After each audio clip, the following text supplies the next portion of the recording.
Welcome to Part 2. We are now ready for the second part of our story, which we can call The Great Story of the Great Stuff. The purpose of the great story is to provide a more complete explanation of existence. Following William Rowe, 1997, we can divide stories that attempt to explain existence into two stages. The first stage introduces the existence of a foundational reality, e.g., that there is some self-existent ground of existence. The second stage tells us more about the nature of this foundational reality. We shall divide the great story into 5 scenes. Each scene highlights a different attribute of stuff. The final scene puts the attributes together into a picture that displays stuff's greatness. Let us consider each scene in turn. Scene 1. Self-existence. In this scene, the self-existence of fundamental reality comes into greater light. By self-existent, we mean that its existence has no cause, ground, or explanation in terms of anything else. In this sense, the self-existent stuff exists on its own, like a fire that burns by its own energy. For sake of neutrality, we do not say that a self-existent thing would be self-explained. It is consistent with my story that stuff internally explains its own existence, or even is self-caused in some sense. It is also consistent with my story that stuff has no explanation and is uncaused, whether internal or external. Either way, stuff has no external explanation in terms of any prior conditions or causes. That's what makes it self-existent. The concept of self-existence can help us pursue a more complete solution to the puzzle of existence. For we can ask why stuff is self-existent. This question points to a strategy for identifying other attributes of stuff. The strategy is to seek to reduce unnecessary calls for an explanation. Since stuff is self-existent, by definition, it cannot have any attributes that would imply that stuff is not self-existent. We can employ this logical truth in a clearing away strategy. We clear away attributes that would imply that stuff depends on some external explanation. The nature of stuff can come into clearer light after we clear away all dependence-implying attributes. We will illustrate this strategy as we continue in the next scenes. Scene 2. Necessary existence. The great story continues. Stuff is not only self-existent, but it also provides the sturdiest possible foundation for all other things. Here is how. Stuff has necessary existence. It cannot not exist. As such, it can provide an external foundational condition for all contingent things, things that could possibly not exist. To avoid circularity, the foundational condition for contingent things cannot itself be contingent. Instead, the foundational condition has necessary existence. This scene is inspired by the clearing away strategy, which reduces unnecessary calls for an explanation. Here is why. Consider again that stuff is self-existent. So stuff cannot have any attributes that would imply that it is not self-existent. But if stuff is contingent, then its existence calls for an explanation. Whatever the contingent thing happens to be, whether a blue sphere or a cluster of colorless blobs, its existence is not guaranteed. For this reason, we might wonder why it happens to exist. It didn't have to exist, so why does it? But stuff has no external explanation, because it is self-existent. So we may surmise that stuff is not itself contingent. If instead we say that stuff is contingent, then we face a problem of irrelevant differences. The problem is that differences between contingent things do not appear relevant to account for a difference with respect to being self-existent. To illustrate the problem, take any contingent portion of reality, whether a shoe, a planet, or a large cluster of galaxies. We may wonder why this portion of reality exists, but suppose we make an exception in this case. We say this portion is self-existent. Then presumably there is some relevant difference between this contingent portion and every other contingent portion. The challenge then is to identify that difference. What could it be? Not shape, not size, not color, not number of parts. It could have any shape, size, color, or number of parts, and we could still conceive of it having some external explanation. Then what? Unless we have some reason to think that a certain contingent portion of reality is relevantly different from all other contingent portions, we are in position to treat contingent things uniformly. All have an external explanation. A principle at work here is this principle of relevant differences, PR. For any purely contingent portion of reality C, individual or collection, if C does not differ from other dependent non-self-existent things in some identifiable respect, then we have reason to expect C is also dependent on something prior. If we do not in fact see some relevant difference, we have reason to infer that whatever is contingent is dependent, and so not self-existent. We can put these ideas together into the following argument for the necessity of stuff. 1. Stuff is self-existent. 2. Whatever is contingent is not self-existent. 3. Therefore, stuff is not contingent. 4. Therefore, stuff has necessary existence.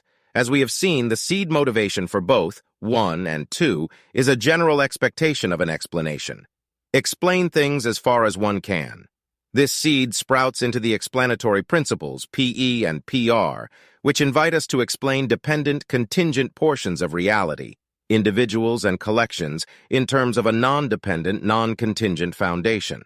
Together, these principles bring to light a reason to think that the self-existent stuff, the foundation, has necessary existence. As before, my goal is not to close off all other dialectical possibilities. Someone could have reasons to make exceptions to the explanatory principles, for example, by offering reasons to think that certain contingent things are relevantly different from others. Still, I hope the principles highlight some helpful steps on a path.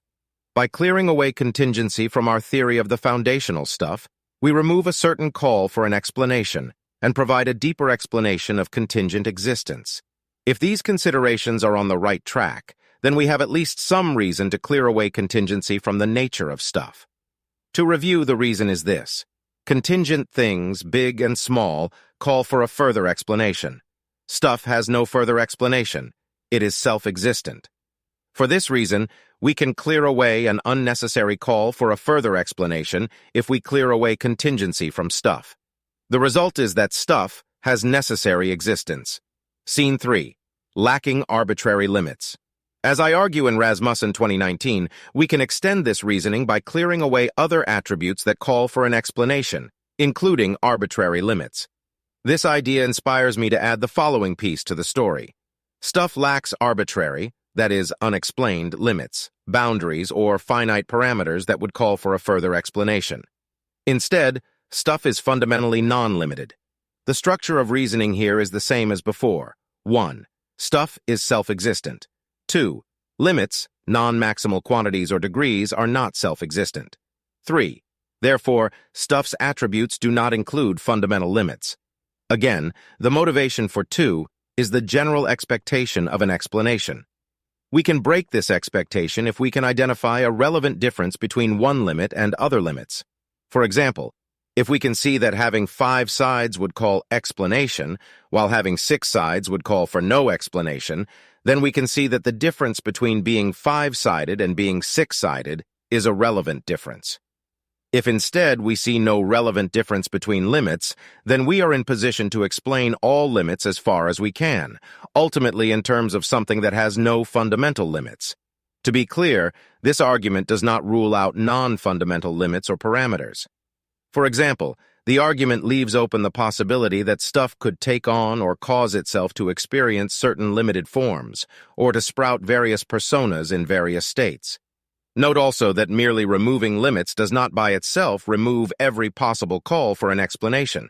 Even unlimited properties could call for a further explanation, such as being an unlimited number of turtles.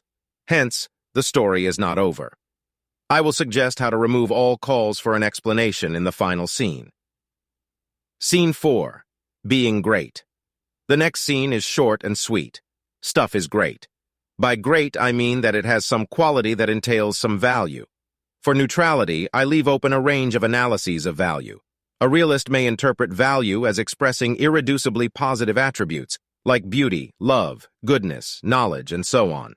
Another option is that value expresses a relation to subjective states. For example, V has value if V can be valued or appreciated for its own sake. We assume that certain things can be valued for their own sake, whereas certain other things could only be valued as a means to other things.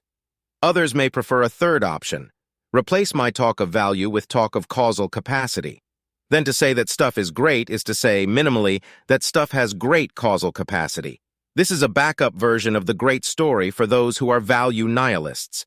Here, then, is a reason to think stuff is great in at least some respect. 1. There are great things, for example, knowledge, powers, beautiful flowers, etc. 2. If there are great things, then stuff has a capacity to help explain the existence of great things. 3. A capacity to help explain the existence of great things is itself great-making, value-entailing. 4. Therefore, stuff is great, in some respect.